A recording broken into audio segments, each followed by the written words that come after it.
So I've been covering EVs for a long time, and I'm here in Manchester, Kentucky, with some of the biggest names in EV media, not because we're just covering another EV charging station, but because we think this is what charging should have been and what it should have represented all along. One of the unique things about PowerUp is that unlike others who just take and lease space from locations in front of a retail establishment, PowerUp actually owns the property and the land that these locations sit on.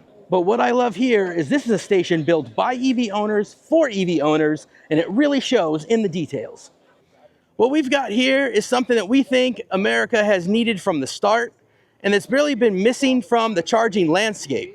A clean, lit environment for your EV, chargers that are reliable and that work, from the cable management to the pull-through parking, the great lighting that they have here, to the covered canopies.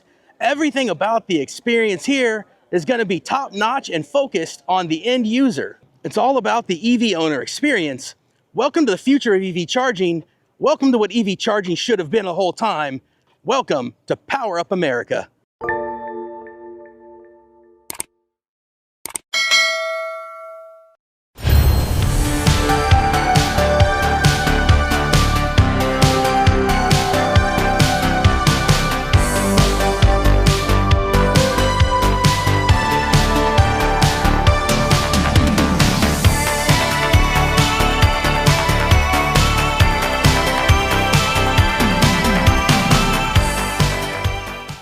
All right, so we got the gang all here. We got Martin from Martin Rebuilds and a couple gentlemen, which are the stars of the hour, the originators, the ones that started a little show called Turn Down for What, that brought us all together, and that, of course, made this whole concept of PowerUp America. So guys, we need to know the story. I think we all kind of met in the same place, but we want to hear, where did the two of you guys get together?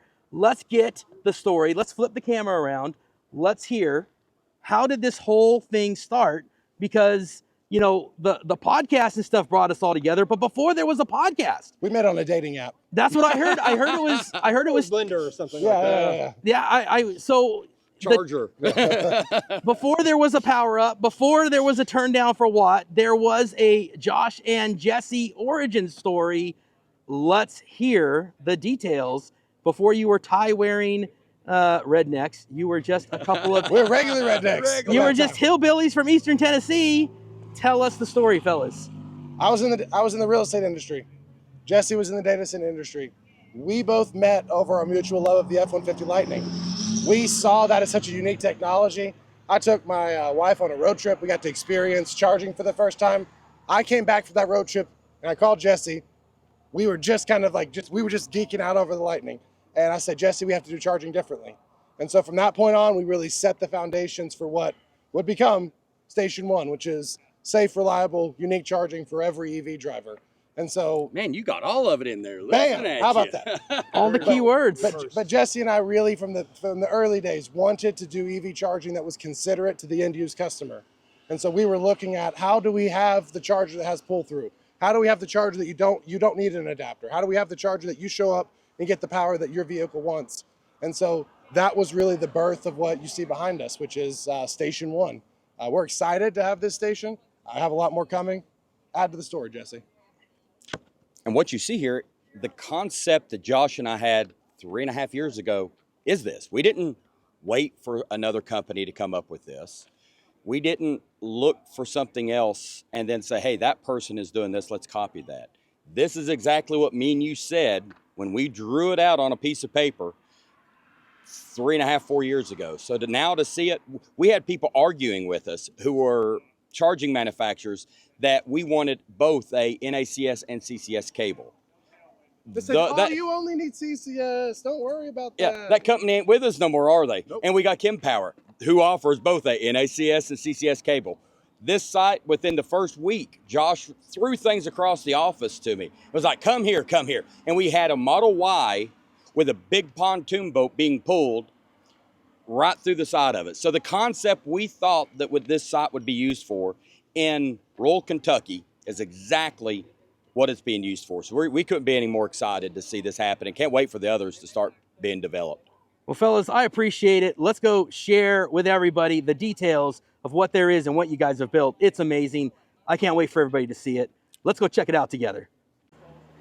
So the best part about EV owners being part of these launches is when you get to meet the EV owners that are the supporters in the community that we see in our comments and our podcasts every single time we launch an episode. And some of the best are here with me right now. First time I'm getting to meet them, which is Steve and Diane Wallace. Love these guys. Can't believe this is the first time we've gotten to meet. This is your beautiful Rivian. Tell us about where you guys just came from here at the station. What do you got? Where did you guys just drive from? We drove from Kernersville, North Carolina, which is just between Winston-Salem, Greensboro, and High Point, North Carolina. So we came up for this event. 6 hours. Yeah, it's 6 hours with the charging stop. Oh yeah. And it was a good drive. It wasn't too difficult. And so for this kind of experience, how often do you come across something as an EV owner where you've got the canopy, you've got charging cables that can reach all the way to the other side of your Rivian like this? How often are you seeing this type of experience where everything is set up for you like this? You don't have to worry about an adapter. How often is this the case? This is our first Kempower canopy. To be honest, when we're going with our camper trailer, we go to Cherokee, North Carolina to the beach. We don't have any canopies, do we? No canopies for us. Yeah, It's just a rare event. Yeah. And a great experience Yeah. for EV. Rarely pull EV through. drivers. Yeah, pull through. If I was pulling my camper or my boat, it'd be no problem getting up in here. Yeah, getting through here. But typically we have to pull in. I have to park behind him. A lot of times I'll drive the Chevy Impala and park behind him so that he doesn't get blocked in behind the camper. So this is awesome. And I saw you guys plugging in and checking out the Kempower charging with Tom. Tom, come on over, man. I saw you hanging out. Of course. And you guys, man, I know that because I watch the podcast you guys do, an EV Geek podcast. I know you guys are supporters of. What's it like, Tom? You get to meet fans all the time as well when you travel. But when you get to come to a charging station like this and then see the EV community out at one of these locations that's really set up perfectly for them, man, what's it like for you to come out and get to meet these guys? Yeah, I can't really impress the importance of how it feels when we go to these events to work and to cover something, but then we see people from the EV community coming out just to support what's going on. We obviously, you're going to have press come here to report on it, but then to see EV owners drive hundreds of miles just to experience this and support a new company that's really trying to get established. This is site number one. Mm-hmm. It looks great. Seems like they've done things great here. Pull through, Kempower. They're going in underserved communities, which we need. But without the community, they're not going to survive. So they need the support of the community. So it's great to see right from day one the EV community coming out and supporting sites like this. This is awesome. I also saw Eric from Amped Americano. Swing in, man, and tell us, what was the first thing that, what was your impression? What's the thing that stood out for you? Visually, it's stunning. I love the canopy. I love the looks of the Kempower equipment. And I love that it's embracing that part of NEVI of the communities that are underserved that the bigger CPOs don't even look at because they don't see the need. And that's the beauty of this station. Yeah, I think that's one of the big things to me too, is you hear about NEVI, but when you actually get to see one of these communities that so many of us just don't think about, coming from a place like where I am in California, we take for granted the charging. Exactly. So to be in a place like this, as I was driving through, it's an area of the country that, for me, I would have never known about, that just totally lacks the infrastructure. And this is the type of place that the system was set up for. So I love seeing it. Yeah. Thanks, you guys. Let's go check out what else we have at the site. So we've got Patrick, one half of the electric duo, the Elect. And hey, man, I wanted to get your impressions. We've been talking to a couple folks about just kind of the initial thoughts as you've been able to check out the charging here as both a Mach-E owner and an Equinox owner, as someone that's just driven everything under the sun. What's your first takeaway? first exposure to Kempower, of course, first exposure to PowerUp in the field. So really exciting to see this location here. The fact that it's very flexible with the 800 kilowatts being distributed, I'd never have to worry about it in the Equinox or the Mach-E. We get plenty of power here. And the location, I think, is something I want to emphasize so much of, like, it's out here. No offense to anybody who lives out here, middle of nowhere. I was just talking to Matt with Evolve Kentucky. If you're in Kentucky, you should reach out to them. They're a member of the Electric Vehicle Association. But he was just saying it's actually really a great location because people that live in the far eastern part of Kentucky, they want to go to Lexington or to Louisville. This is a great stopping point for them. And that's what we need to do is start filling in all of these gaps. As much as I want another station 4 miles from me in Southern California, we need to get them out here in these areas, fill in the gaps, Yeah, I was talking about that in California. We take it for granted how many chargers we have, but for us to really expand EV adoption, it's locations like this where from point to point people have that anxiety about, can I take it to the relative's house? Can I make that road trip? Can I get through the mountains? Can I go through the different areas of the hollers, as Josh and Jesi used to say, yes. right? And so the Smoky Mountains, right? Can I get through them? And can I get from Tennessee to Georgia? Can I get from Kentucky back out to Carolina, where our friends Walter and Kyle and those guys are? Can we get over there from here? And to do that, we need spots like this. Yeah, exactly. And it's so cool. There's the big signage so that even people that don't have EVs, they're driving by and go like, hey, there's an EV charging station. So then maybe in 6 months when they're looking at a new car, they're like, hey, I know we can charge it because I saw it. Yeah, so it's great, cool. Man. For you guys that just got done wrapping up your Route 66 road trip, maybe your next one needs to be out here in the Southeast, and you guys can check out these back roads and these journeys. We're looking for a new adventure. You never know. As Liv would say, let's go. Oh, man. Well, I appreciate you, man, and let's see what else we can find here. We talked earlier about pull-through charging, and there's nobody I know that could use it more than my good friend Martin Meek. He does more towing than anybody, and this Lightning right here was personally built by him. Let's talk to my good friend Martin about pull-through charging.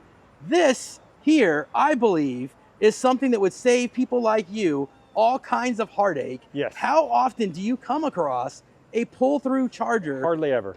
How much easier would this make your life with all the towing you do? I tell you, the stress that you don't have, pulling in knowing that you don't have to disconnect the trailer is really big. It's not that difficult on the trailers that I pull, but if you're pulling like Matt does or some of the trailer guys, it's quite difficult to find a spot to unhook and then worry that the trailer's unhooked by itself while you go in and eat or go try to visit the restroom. So having a pull-through charger is a huge deal for us. We try to run Tesla superchargers when we can, but then you're blocking and it never works out well. This is the model. This is it. This is what we need. Pull through, leave the trailer connected, everything stays secure. They've hit a home run here. And this really takes away the whole debate and argument. Does the charge port belong here in the front? Does it belong in the back? Some will argue it needs to be in the back because of the Tesla chargers. Correct. People that tow like you are going to say, no. I want it on the front. But with this, it doesn't matter. Put it anywhere on the truck you want. They can accommodate it here, this site. Absolutely, man. Any other impressions when you first pulled in? Any other thoughts that you have and takeaways? Well, one of the big things that I saw with the Kempower setups is it's a lot less footprint, so you don't have these big cabinets to get in your way. And secondly, they have both connectors. So whether you have an NACS connector or a CCS connector, they've got you covered. And then the experience of plug it in, swipe a card, and go eat. I know we've talked about this with your daughter traveling. She had a adapter with her Mach-E. It was not a great experience. No, it failed. And adapters and plug-in and understanding what goes where and when do you plug something to what. And experienced EV folks typically know that. But if you're like my daughter who doesn't, this is seamless. This is like a gas station. Plug in, swipe your card, don't worry about it. So that's going to do it from here. Martin, thanks, man. I want to thank you, by the way, for being my ride out here in Kentucky this whole time. Yeah. Definitely appreciate that. All right, guys, so whether you've got the Tesla Model S or the Ford Lightning with a trailer, either way, you've got the right connector and you've got the right solution, and we'll be able to support you here at PowerUp America. I appreciate you guys joining us for this episode. Be sure to check out the content from Walter at Out of Spec, Tom Malogny at State of Charge, And of course, Patrick with the electric duo. Don't forget, Amped Americano's got an awesome episode coming on his channel. Lots of amazing stuff happening here about site number 1 at the PowerUp America station. Can't wait for you guys to see it. The great Jesi pulling out with his trailer. This is one of many sites to come. We'll see you on the next one.